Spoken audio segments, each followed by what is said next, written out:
असल बाबा खार मियां मोहम्मद बूटे ने रबाई लिखी है, अक्सर अगे भी पढ़ी है, बंदे नूं ला के रख देंदी। ला के बाकी तुहाडा सारा कलाम जेड़ी भी सुनने ओही ला के रख देंदी। ते मियां मोहम्मद बूटा गुजराती लिखदा है, मैं सुनिया पिया दे देश अंदर और कुछ इो जियां मिलनियां यारियां ने, एक कोठड़ी मिलनी तेनू रहन खातर, ओ जिदे ना बुए ना बारियां ने, ते जेड़े कहंदे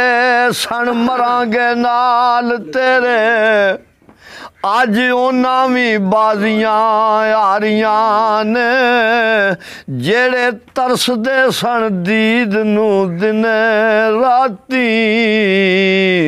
अज उन्हां भी बारियां मारियां ने,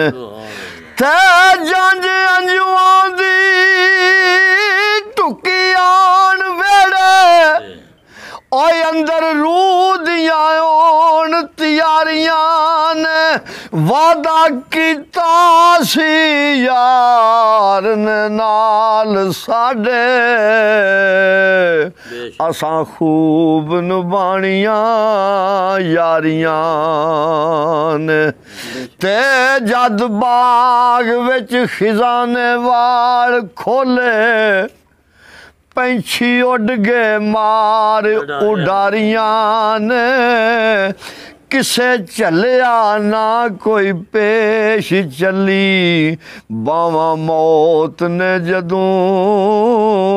खलारियां ने, ते टुर गए सुने देस नू चुप कर गए, आवाजा पिया ने जदों मारियां ने,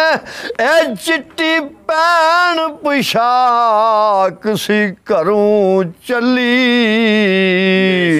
ओ जिथे बैठ उम्बरां गुजारियां ने, ते रल मापियां दे नाल वीर रोवण, नाले रोन सहेलियां सारियां ने,